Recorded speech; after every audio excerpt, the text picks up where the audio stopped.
Yeah, help yourself. Oh, thank you. Yes. Well, even though I'm the truck driver, I've also been asked to be the introduction. This is John Blackmore. He's had this property 33 years. 33 years. So, and originally it was planted as an apple property, both sides, and it was converted to organics In 99? 99. Yeah, 98, late 98, yep. And possibly would still be in apples if there hadn't been some issues with exchange rates. Yeah, look, the market went up and down, but to be honest, so did the grape industry the moment I got involved with it. But it was really the infrastructure here in Marlborough just disappeared. So it was. I was fortunate that I'd been approached by Sinclair 2 years before I did go across to grapes. And so when did you actually plant this? The first planting took place in 04, and then basically the rest of it in 05. So I had my last export apple year in 04. But no, happy decision to come across to the grapes, it's very interesting, and solely involved with Sinclair, contract grower to them, and so that's a good relationship, and through the interesting time since 08, they've been very supportive. Are you organic for Sinclair? No. We'll cover that later perhaps because I think you've got some questions on canopy and what have you. That's very relevant with the organics. My comment on the organics, I moved towards that over a period of time. It wasn't just an economic decision. The soil-based approach in particular, I have, through the 90s, I put 2 made-up mulch products, combinations of horse manure and bark and grape mark on the whole property in various areas, and also put on 2 professionally made composts as well. So there was 4 different occasions, and as well as that, Sue and my brother ran the family tomato property until he sold that out. And I took all the haulms and all the green matter from those houses, which was 2 hectares, for about 10 years, I suppose. Just everything was trucked down here, and we just dumped it under the apple trees, on a progressive way around the property, just targeting the weak soil areas, which I can point out later on anyway. But it's quite easy to see the little patches at this time of the year, actually, with the leaves slowly changing. You can see the weak soil. The weakest soil on the property is right across the road. There's about 4 or 5 rows there, and it goes back to a sandy knoll about 80 metres, and that's very, very, very sandy. It's the only sort of sand that comes to the surface, or silty sand. The rest of the property is all 100% silt, and that's been independently checked by the council about 2-3 years ago, post the liquefaction issues and things with potential subdivision ideas around the place. They dropped a well in the corner of the property down there. You can see the shelter belt there down to the corner. There's Rose's Overflow, so it's a small river that goes along there. They dropped it into the corner there, and there was 7.5 metres of straight silt. So that, with reference to Sauvignon Blanc and its gross feeding nature, that's something that we could cover as well. It's interesting. Really highly then? Yes. My starter sow. My first harvest was in 06, and so you can discount 06, 07. So the first decent one was in 08. So since then, my average production is approximately 16 tonnes. And that includes 2012 when I did 10. So I've had the property is divided in 4, and that's Sinclair. That's formally divided in 4. So they harvest it in 4 blocks and make 4 lots of wine from each of those blocks. One of the great things about being involved with Sinclair is they targeted me. They liked this area. They liked the soil, big mouth-filling flavours that the Sauvignon Blanc produces here. My neighbour this way, 4 neighbours around here, we all grow for St Clair. So we're a St Clair ghetto, if you like. They're, being honest, they in almost all of our cases, they make single vineyard wine from our properties when it's good enough in the year. And in my case, the first time was 06, and I've had 2 years in that 10 since that I didn't make a single vineyard status. So I was just their top supermarket label. But within that, so that's 10 years, 2 years, which I can cover later on, some distinct reasons which actually influenced my management this year. And in that 10 years, I've had 5 years where they've got a quality pyramid like most companies have. The reserve is at the top, and I've been reserved 5 times. And that's all on the basis of they've got independent winemakers that come in and do blind tasting and what have you. They break the blocks up. So in our case, as I said, they make 5 wines. So they blind test. My neighbour next door, he's got 5 blocks. They make 5 wines from his place. And so it's pretty complicated when they decide to judge everything at the end and then come up with what they consider as their... So do they pay you a flat rate and then pay you extra when you end up in the shop? Yes. So it's been a great relationship in the since 08, because you will be aware that it's well and truly coming right now, but it was reasonably challenging there for a few years for all concerned. They enabled me, they've recognised that this area can grow quality volume. Now, I say quality first because it's all about trying to make single vineyard status, and that's only done through quality. But in that, they recognise that this soil needs to grow volume, which is good for them in terms of filling their tanks, but it also needs to, in the way the vineyard is structured in terms of its layout, and everything is to encourage slow maturation and a large amount of leaf exposure, the fruit exposure to the leaf around it.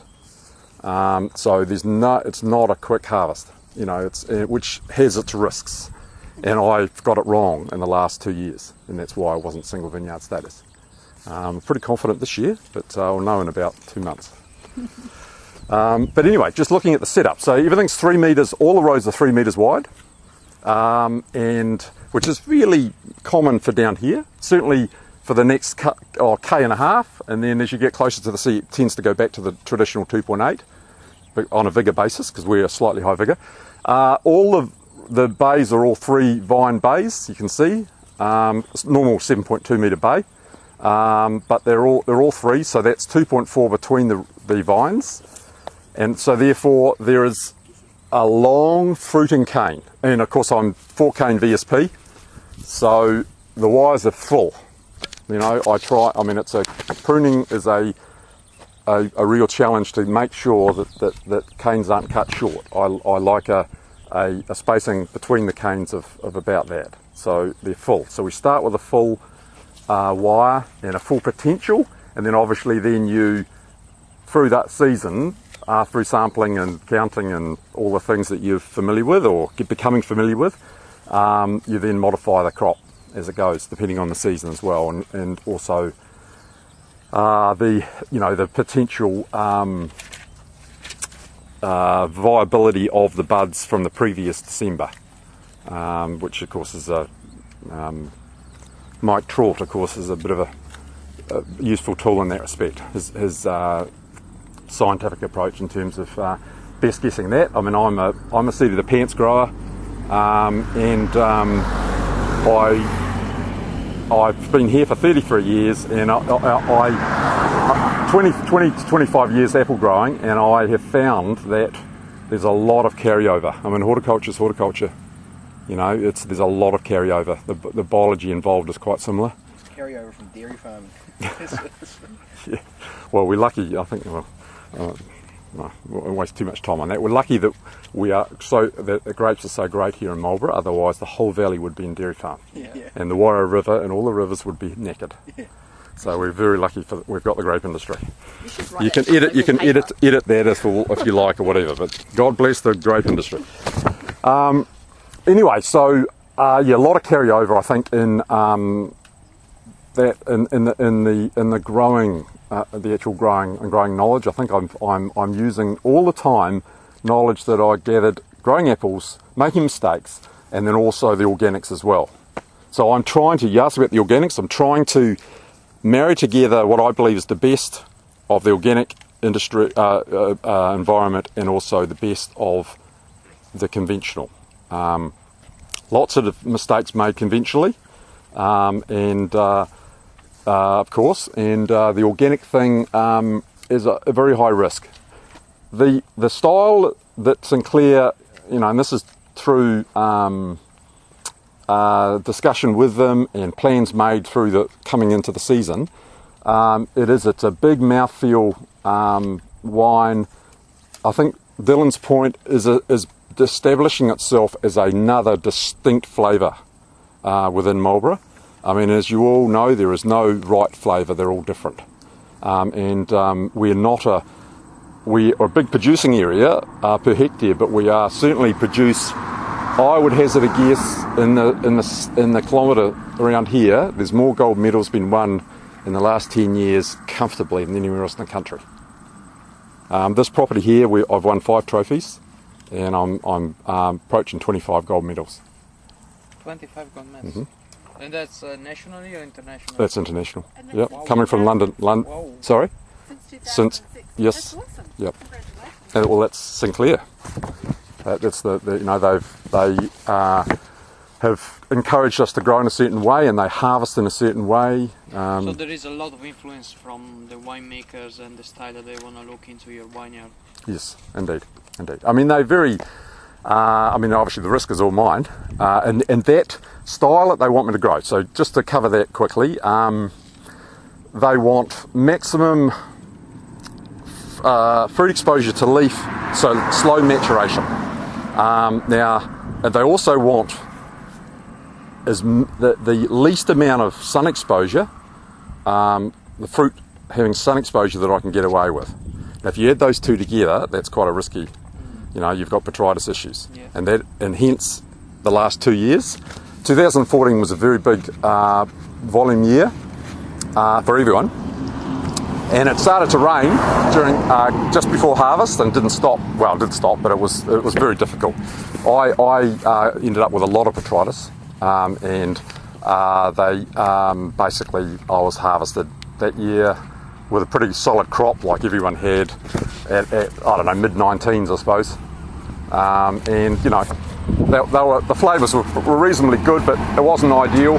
But then that was the case for probably half the district, really. So I was really just reflective of what happened elsewhere. 2015, with about 15.5 tonnes, around about per hectare, which is just a medium year. I had the same botrytis issues with a lovely summer, and then periods of distinct rain, a bit like we had this year. So that's why there were a lot of flags thrown up around the industry this year, because there was quite a lot of botrytis in 2015. As it turned out, the season actually was a lot kinder to everyone during the harvest. So consequently, I had to be harvested early again in 2015, which certainly gave me a fair bit of motivation to make sure it never happened again. So I got in contact with Mark Allen and started making plans about the mechanical shaking for reduction of trash in the bunch. Now, I read all his paperwork and it made perfect sense. We have very big bunches, obviously. We have 2 gram berries. We can close up. And I carry a lot of leaf and the very big leaves. I mean, look, you can still see big leaves. Look at the leaf that's still active, and that's been thrashed to bits by a harvester, 3 weeks ago, 4 weeks ago. Anyway, so a lot of leaf. So it all adds up where I don't, the trash, a high percentage of the trash doesn't clear properly. And so the idea of giving it a damn good shake and what have you seemed to make a fair bit of sense to me. So anyway, we upshot it, got them in, and I've also got an old apple sprayer, which I spray. I spray those. Incidentally, that fruit there has had a prodigy on it, but apart from that, it's grown organically. Okay, but it has had a conventional insecticide on, just for your reference. Anyway, so conventional apple sprayer, you know, the cigar thing, long thing. I've got it modified with casings and what have you, and it restricts the air flow just to go straight into the fruiting zone. So my plan was,